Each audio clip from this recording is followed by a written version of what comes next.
Semaine 5, jour 5. Bonjour et bienvenue à Dieu au quotidien, notre série d'études méditatives sur la première lettre de Pierre. Aujourd'hui, nous poursuivons notre réflexion sur le chapitre 5. Nous en sommes au 5e et dernier jour de notre survol de ce chapitre et de la lettre qui nous enseigne comment vivre une vie meilleure dans ce monde. Nous allons examiner aujourd'hui comment trouver la force de Dieu pour y parvenir au quotidien. Pierre poursuit sa série d'instructions aux chrétiens en s'apprêtant à conclure sa lettre. Comment les croyants doivent-ils vivre, sachant qu'ils croient en un diable réel, cet ennemi spirituel qui cherche à nuire aux chrétiens? La réponse de Pierre à cette question commence en nous disant au versets 8 et 9 « Soyez sobres, restez vigilants. Votre adversaire, le diable, rôde comme un lion rugissant, cherchant qui dévorer. Résistez-lui avec une foi inébranlable, sachant que les mêmes souffrances sont imposées à vos frères et sœurs dans le monde. » Il est essentiel que nous soyons attentifs, avec sérieux, à ce qui se passe dans nos vies et dans le monde qui nous entoure. Pierre écrit qu'il existe un danger qui dépasse la persécution physique que certains de ses lecteurs subissaient. Il y a un dessein plus profond, bien plus complexe que celui des puissants qui pourraient infliger cette persécution. Le diable, et non les hommes ou les femmes qui pourraient nous nuire, est le véritable ennemi du croyant. Le terme « sobre » signifie littéralement « s'abstenir de vin ». Le Nouveau Testament l'emploie comme une image pour désigner la vigilance spirituelle. Être sobre, c'est être maître de soi et serein. Une personne ivre n'a ni l'esprit clair ni le contrôle de ses mouvements. Quand les chrétiens sont-ils le plus susceptibles de perdre le contrôle? Lorsqu'ils sont spirituellement affaiblis.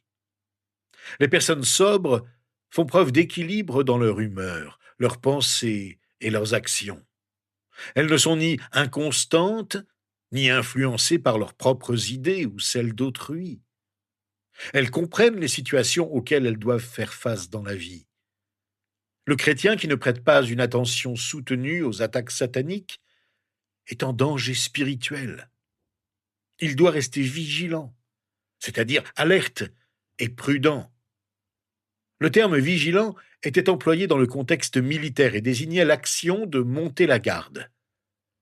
Semblable à un soldat en patrouille, le chrétien doit se prémunir contre les attaques sournoises du diable. Sa stratégie pour nous vaincre ne prévoit pas de ligne de front. L'ennemi peut surgir de n'importe où. Spirituellement, cela signifie demeurer fidèle au plan de Dieu. Notre ennemi, le diable, désire nous dévorer, nous causer un mal réel et durable. Il veut littéralement nous avaler ou nous noyer. Pierre a clairement indiqué que notre place dans l'éternité auprès de notre Père est assurée. Le diable ne peut nous la ravir, mais il cherche à ébranler notre foi. Il veut semer la peur dans notre soumission au Père et utiliser le mensonge pour pervertir notre compréhension de la bonté de Dieu. Puisqu'il ne peut atteindre l'âme du croyant, Satan cherche à faire de nous des serviteurs faibles et inefficaces de notre roi, notre berger en chef. Beaucoup de gens de tout temps et tout lieu considèrent le diable comme une figure étrange. Ils se moquent de lui et ne le prennent pas au sérieux. Pourtant, lui nous prend très au sérieux. Le diable est tout aussi réel que Jésus-Christ. Si vous ne croyez pas au diable, c'est probablement parce que vous ne croyez pas en Jésus-Christ, car Jésus lui-même prenait le diable au sérieux. Pierre nous explique comment réagir face à la réalité du diable. Il ne nous dit pas de vivre dans la peur, mais il ne nous dit pas non plus de vivre comme si la réalité du diable était insignifiante. Tout d'abord, nous pouvons et devons résister à Satan. Lorsque le combat arrive, ripostons. Ce langage est frappant car Pierre a maintes fois exhorté les croyants à se soumettre aux autorités. Cela inclut même les rois et les gouverneurs, pourtant impliqués dans le système de persécution auquel tant de chrétiens ont été confrontés. Il a écrit que les esclaves devaient se soumettre à leur maître et les femmes à leur mari, non pas en fonction de leur mérite, mais par soumission à Dieu. Mais face au diable, le commandement de Pierre est exactement le contraire de cette soumission. Nous devons dire non. Nous devons combattre. Comment? En demeurant fermes dans notre foi. Depuis la première conversation du serpent avec Ève, jusqu'aux tentations de Jésus par Satan dans le désert, le diable a toujours cherché à saper notre confiance en Dieu. Son but est d'affaiblir notre dépendance envers le Père qui nous aime et qui est assez puissant pour subvenir à nos besoins. Le diable agit avec ruse. Il traque chaque chrétien, il rôde, cherchant à nous piéger dans ses ruses. Le diable saisit constamment la moindre occasion de saper notre foi chrétienne. Il est constamment à l'affût. Il n'est pas omniprésent car il ne peut être qu'à un seul endroit à la fois. Cependant, il dispose d'une vaste infrastructure d'émissaires, les démons, qui exécutent ses ordres. Ils cherchent à séduire chacun d'entre nous. Pierre présente également le diable sous les traits d'un lion rugissant. Le lion émet un hurlement ou un rugissement. Sa voix est extrêmement puissante. Le lion utilise son rugissement pour effrayer ses proies. Par son rugissement, il immobilise ses victimes. Ce rugissement est une arme. Ce que le diable ne peut obtenir par la séduction, il tente de l'obtenir par la terreur. Il nous intimide par la peur. Il sème la peur chez les chrétiens fragiles pour les dissuader de vivre une vie de foi. De même qu'un lion sauvage poursuit un troupeau de gazelles et s'attaque aux plus faibles, le diable s'en prend généralement d'abord aux chrétiens fragiles, en les paralysant de peur. Et la peur nous empêche de progresser dans notre cheminement chrétien. Jésus est venu chercher les pécheurs. Aujourd'hui, Satan cherche les saints. Il guette les chrétiens vulnérables. Cet ennemi n'a pas pu empêcher les chrétiens de devenir croyants, mais maintenant il veut les rendre inefficaces. Il usera de toute sa puissance diabolique pour les rendre impuissants. Il veut une église et des chrétiens impuissants. Il vous calomniera, vous entravera et vous handicapera. Il fera tout son possible pour vous empêcher de partager l'évangile avec un non-chrétien. Il vous a perdu lorsque Jésus a sauvé votre âme, mais maintenant il cherche à s'assurer que personne autour de vous ne vienne à Christ. Satan s'est attaqué à la foi des croyants d'Asie mineure. Il cherchait à la détruire en les désillusionnant par leur souffrance. Pierre affirme pourtant que leur foi les soutiendra face à cette tentative de désillusion. Le mot foi désigne ici l'ensemble de la vérité telle qu'elle est enseignée dans les Écritures. La parole de Dieu est le fondement de la résistance du croyant face au diable. L'application des principes de la parole à la vie quotidienne est essentielle pour lutter contre le diable. C'est ainsi que Jésus a toujours lutté et vaincu Satan quand il a été tenté.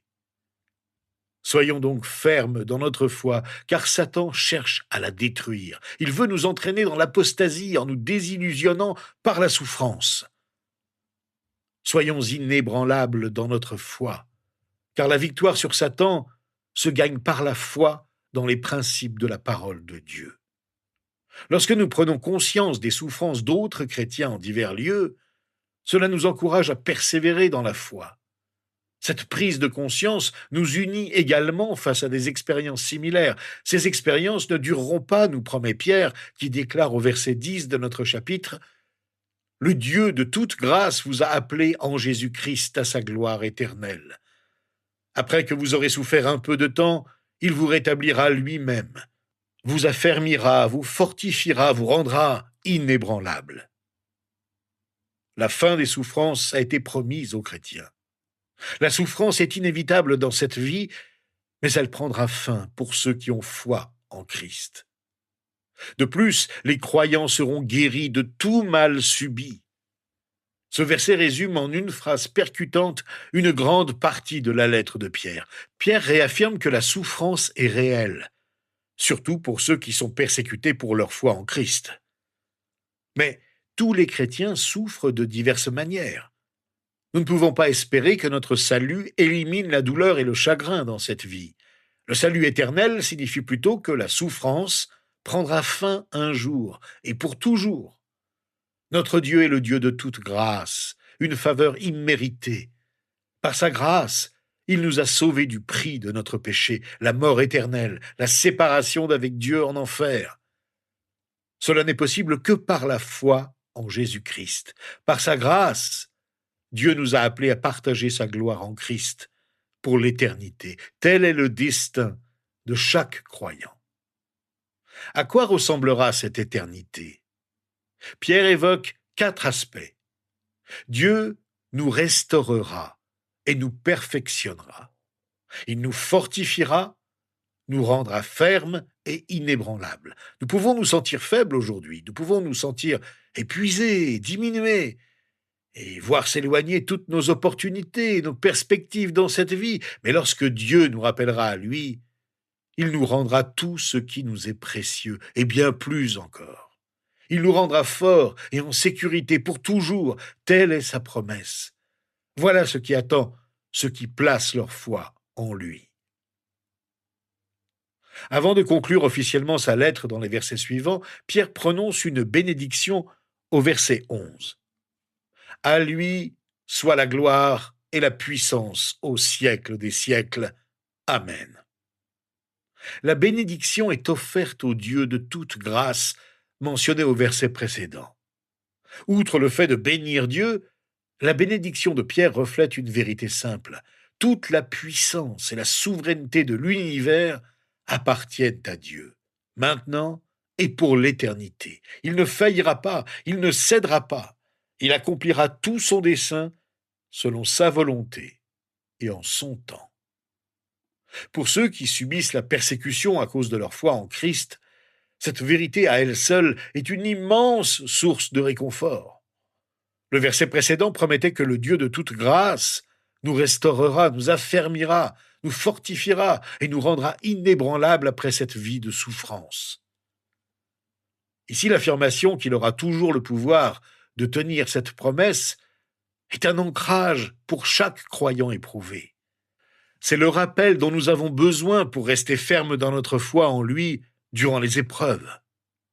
Dieu ne permettra pas que notre foi vacille si nous avons confiance en sa parole. Il affermira notre foi pour la rendre ferme et stable dans ce que nous croyons. Dieu nous rendra inébranlables si nous acceptons son œuvre à l'édification de notre foi. Lorsque nous fondons notre foi sur la confiance absolue en Dieu dans l'épreuve, nous comprenons comment il nous rejoint par sa grâce. Nous découvrons la grande vérité de la grâce divine qui nous est accordée même dans nos épreuves les plus difficiles. Dieu peut nous apaiser et nous conduire vers une stabilité spirituelle. Il peut nous rendre fiables et constants même dans les moments les plus difficiles. Nous ne basculerons ni d'un côté ni de l'autre et persévérerons grâce à la stabilité de notre foi. Quel encouragement! Et Pierre n'est pas le seul à vouloir encourager les chrétiens d'Asie mineure. Il le mentionne par une note personnelle et touchante à la fin de sa lettre au verset 12 à 14.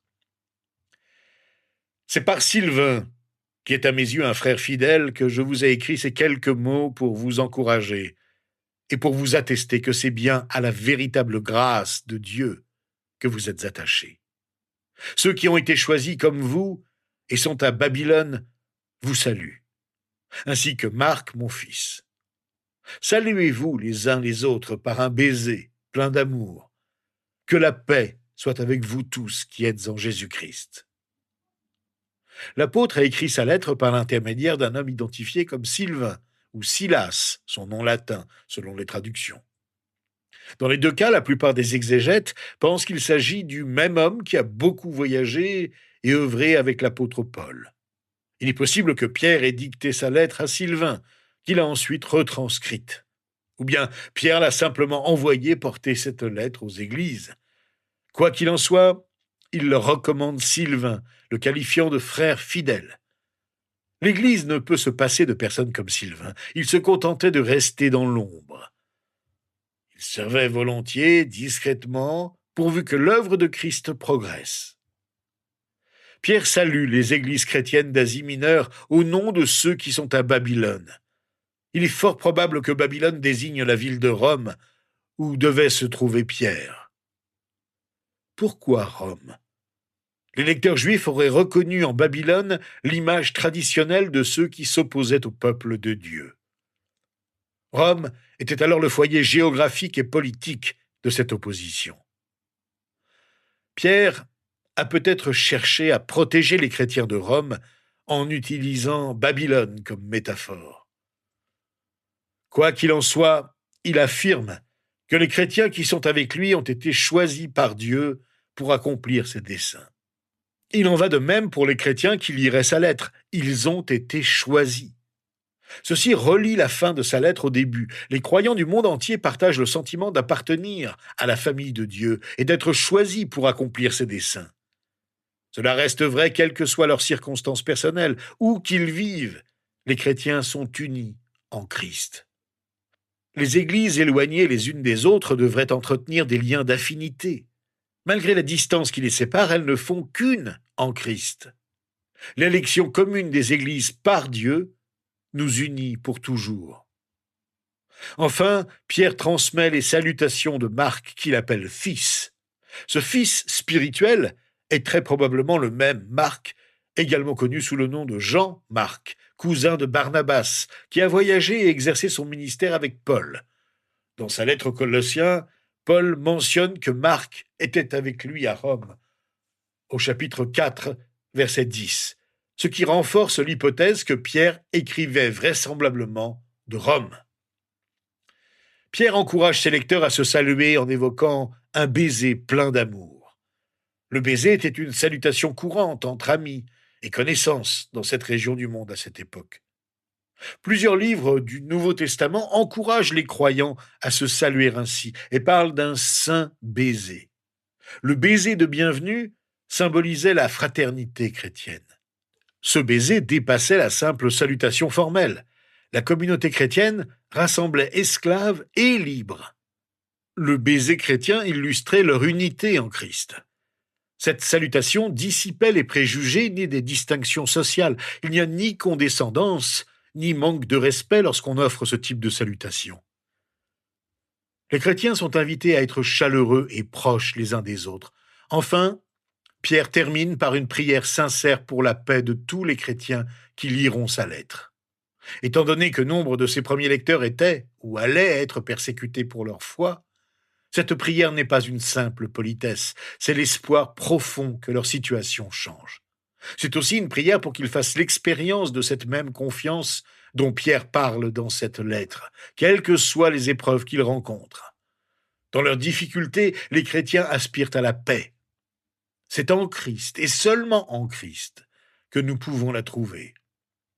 Terminons donc l'étude de la première lettre de Pierre avec une prière de reconnaissance.